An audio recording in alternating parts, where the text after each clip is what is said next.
Ketua Umum PDI Perjuangan Megawati Soekarnoputri menyampaikan pidato politik di Rakernas kelima PDI Perjuangan. Dalam pidatonya, Megawati menyebut arah politik PDIP di pemerintahan Prabowo Gibran nanti.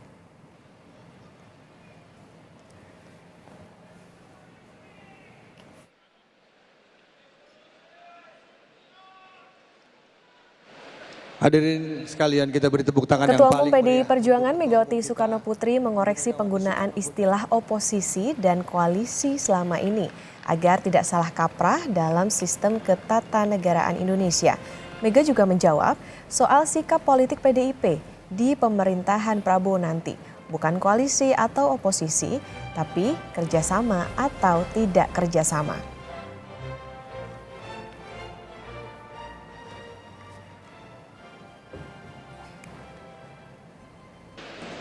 Jadi bukan parlementer. Jadi sebetulnya kita ini tidak ada koalisi lalu oposisi. Jadi memang agak susah sebetulnya, karena kalau tidak ikut lalu apa ya? Jadi saya bilang pada mereka bertiga, kerjasama. Karena memang begitulah, tidak bisa koalisi karena kita sistemnya nanti parlementer. Lalu kalau ada yang bertanya pada saya, kalau tidak ikut, tidak ini, ya itu artinya ya tidak ada bersama-sama. Saudara, pidato Ketua Umum PDI Perjuangan Megawati Soekarnoputri pada Rakernas PDIP kemarin menimbulkan pertanyaan besar, terutama sikap politik PDIP pada pemerintahan yang baru di bawah kepemimpinan Prabowo Gibran.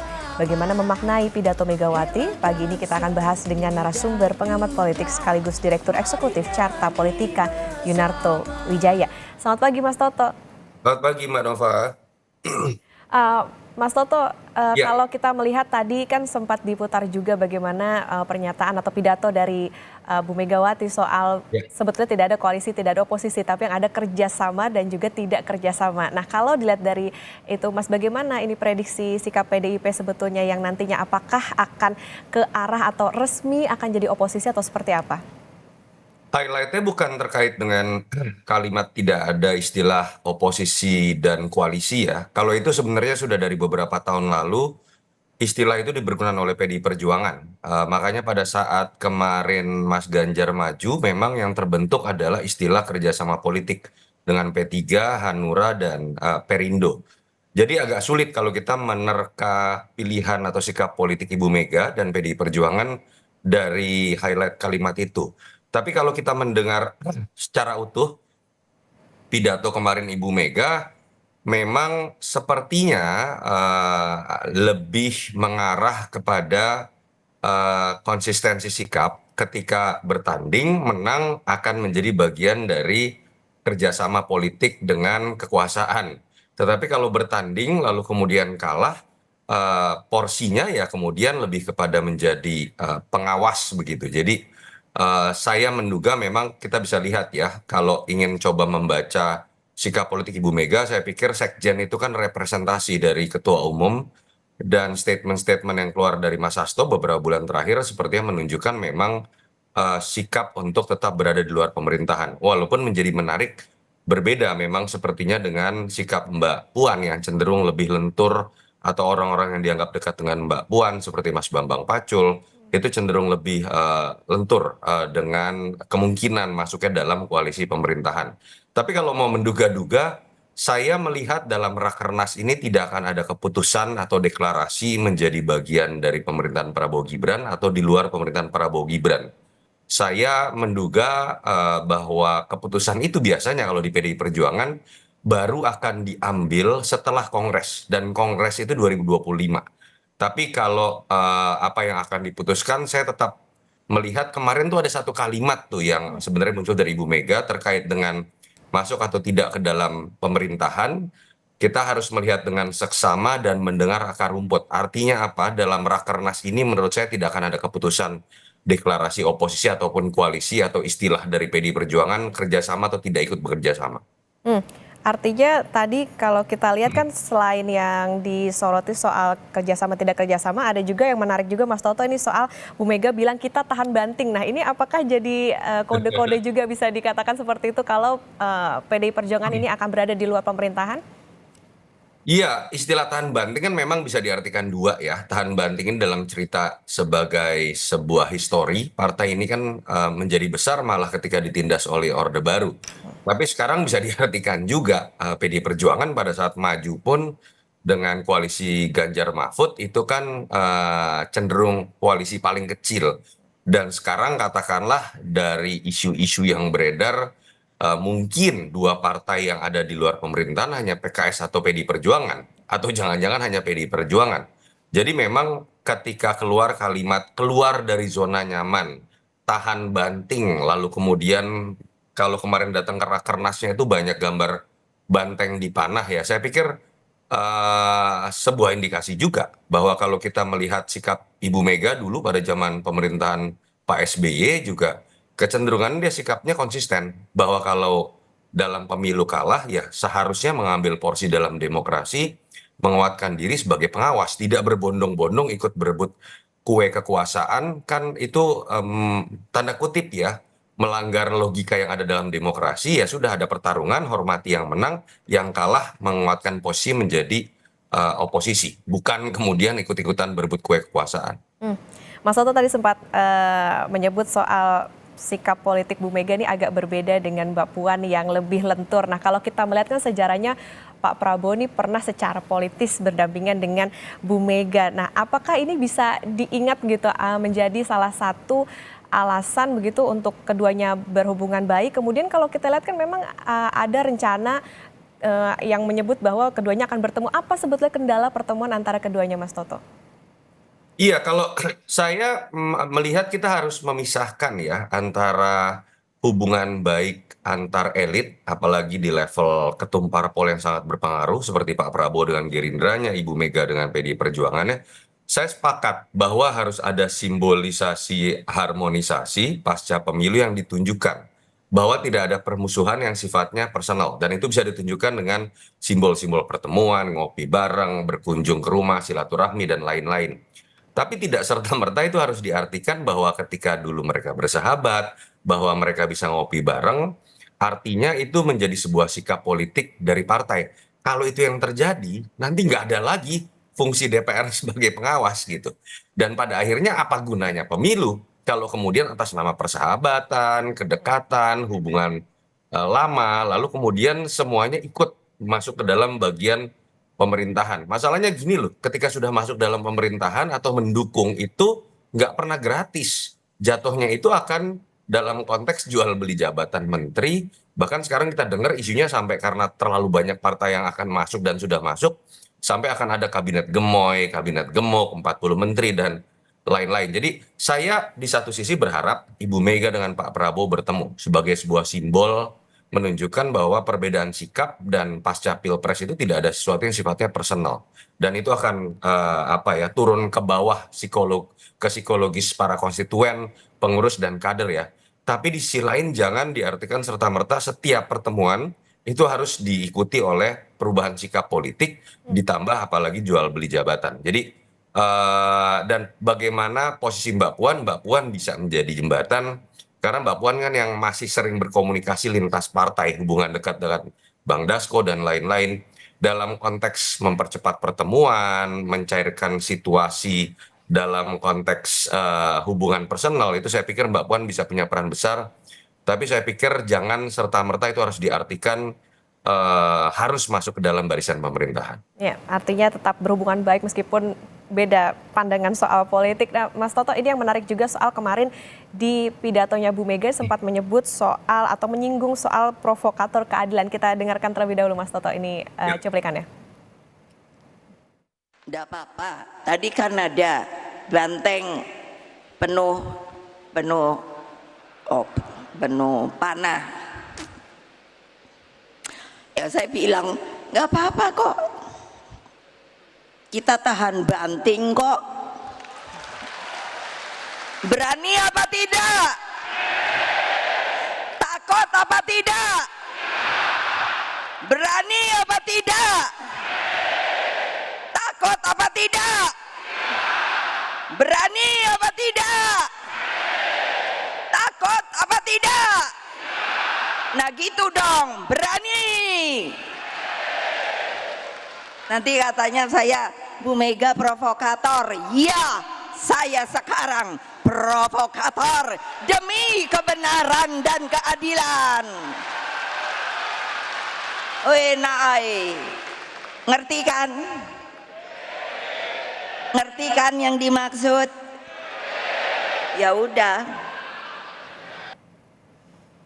Nah, itu dari cuplikan tadi Mas Toto sampai Bu Mega jadi provokatornya keadilan. Bahkan kemarin juga sempat disinggung soal Bu Mega bilang hasil Pilpres 2024 ini abu-abu. Nah, gimana Mas Toto ini tanggapannya soal ini?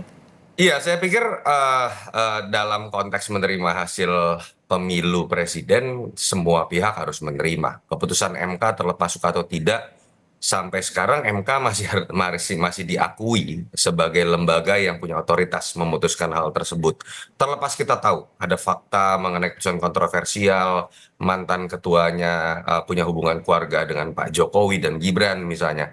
Tapi kita memang rekonsiliasi harus dimulai terlebih dahulu dengan pengakuan Pilpres secara absolut, bahwa memang ada proses-proses yang diragukan itu hanya bisa dijadikan pembelajaran ke depan. Balik lagi Mbak Nova, yang terpenting adalah kita ingin melihat nih dari para petinggi parpol termasuk Ibu Mega, Pak Prabowo, mungkin Pak Jokowi tanda kutip, bahwa perbedaan sikap ini jangan dibawa secara personal.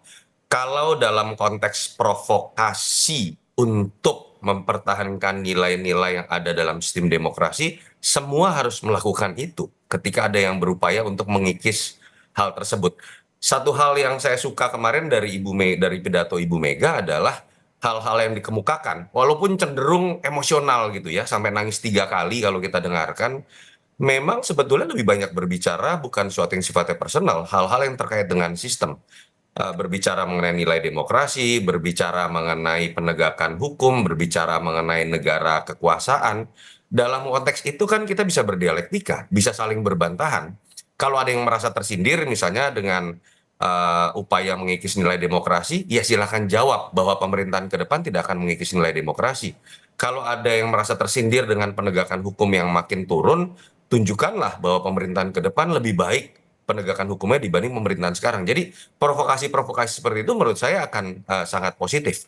Walaupun memang menjadi catatan ya, alangkah baiknya boleh loh ada simbol-simbol yang menunjukkan ada pertemuan secara personal, ada komunikasi yang tetap baik secara personal, sehingga kemudian misalnya PDI Perjuangan pun akan mengambil sikap di luar pemerintahan, publik akan melihat bukan karena sebuah kebencian, bukan karena subjektivitas yang sifatnya personal, tapi memang karena perbedaan sikap yang nilainya prinsipil, dan itu baik dalam demokrasi. Oke, kemarin yang juga menarik Mas Toto, ini kan Bu Mega sempat ngomong soal mau datang makasih, enggak juga terima kasih. Nah ini kalau dilihat dari pidatonya, ini kan juga kalau kita mengingat yang kemarin sempat ramai kan Pak Jokowi nggak diundang bahkan di Rakernas ini. Nah ada nggak di pidato Bu Mega yang menyinggung atau mengarah ke Pak Jokowi? Iya, saya tidak melihat ada kalimat yang sifatnya personal ya. Tetapi kalau dimasukkan dalam sebuah kategori tersendiri, yang mungkin Pak Jokowi bisa diartikan masuk di situ, ya bisa saja gitu. Kalau berbicara misalnya masalah diundang tidak diundang, mungkin orang bisa mengkategorikan ya Pak Jokowi sudah masuk dalam posisi itu. Atau kalau kita misalnya melihat silahkan keluar yang masih ingin dalam zona nyaman atau tidak konsisten, bisa saja orang mengkategorikan Pak Jokowi ada di situ. Tapi menurut saya urusan Pak Jokowi sebagai kader, persoalan Pak Jokowi dalam konteks internal PDI Perjuangan, saya pikir kita kan sudah bisa melihat itu clear. Pak Jokowi mengambil sikap berbeda, ada di luar. Ibu Mega juga mengambil sikap yang berbeda. Kita harapkan perbedaan sikap dan perbedaan posisi politik di antara mereka itu dialektika yang baik buat bangsa. Harus diingat loh, jangan ada yang mengkapitalisasi bahwa semua elit politik ini harus adem-adem saja, sering ketemu, kalau bisa tidak ada yang oposisi. Itu bahaya buat demokrasi. Itu namanya kong kali kong. Itu yang namanya oligarki. Dan itu bisa melahirkan kartel. Artinya kita tidak bisa punya pengawas lagi. Artinya sebuah keputusan-keputusan besar cukup dikeluarkan oleh kesepakatan kepentingan di antara mereka, arisan di antara mereka. Jangan biarkan perbedaan politik di antara para petinggi politik ini malah jadi sebuah keuntungan buat masyarakat. Kita bisa saling mengawasi, kita tetap punya saluran untuk mengawasi. Ya, berarti menjadi suatu yang baik juga sebetulnya ya meskipun Demokrasi harus seperti ini. Kalau adem semua, tidak ada oposisi, semuanya masuk dalam barisan pemerintahan, itu kong kali kong dan cenderung akan menjadi otoriter. oke, berarti harus ada penyeimbang, harus ada check and balances ya juga dalam pemerintahan. Mas Toto, ini kan juga yang kemarin menarik soal Bu Mega sempat menyinggung soal kalau kita bisa mengartikan regenerasi ketua umum ya. Ini sempat dikatakan bertukar dengan Mbak Puan jadi ketua umum, Bu Mega jadi ketua DPR. Nah, ini ada cuplikan yang Mas Toto, kita dengarkan terlebih dahulu.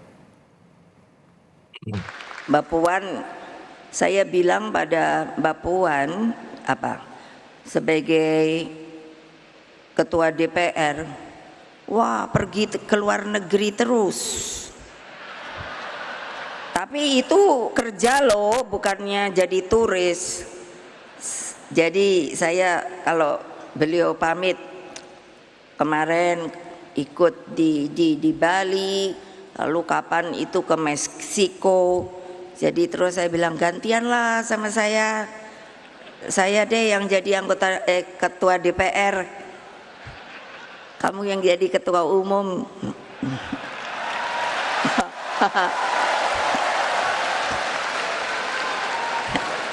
Lo enak-enak aja.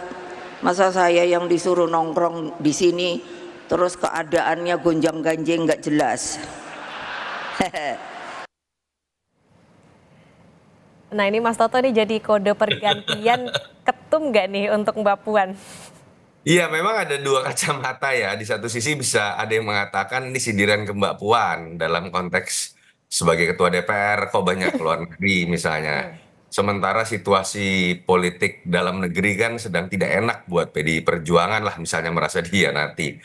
Tapi ada juga yang mengatakan bisa jadi ini simbolisasi menuju Kongres 2025 Mbak Puan dipersiapkan juga menjadi ketua umum begitu kan. Tapi saya sih melihat ini belum menjadi sebuah keputusan, walaupun harus diakui dalam konteks beberapa tahun terakhir peran Mbak Puan itu kan semakin besar ya, dan memang kelenturan Mbak Puan untuk kemudian berkomunikasi dengan lintas partai, kelenturan Mbak Puan untuk melakukan kompromi dan pengambilan keputusan politik di DPR, itu satu hal juga yang dibutuhkan di PDI Perjuangan. Terkait prinsip tidak ada yang bisa membantah. Ibu Mega orang yang paling punya prinsip, walaupun kadang-kadang malah terlalu terasa keras begitu ya, sehingga terasa tidak lentur. Di sisi lain, Mbak Puan bisa menutupi itu atau bisa melengkapi itu, dan dalam konteks PDI Perjuangan ke depan, mungkin salah satu hal yang dibutuhkan selain sikap keras dan prinsipil tadi adalah kelenturan tadi. Tetapi saya pikir masih akan ada proses yang dibutuhkan di internal.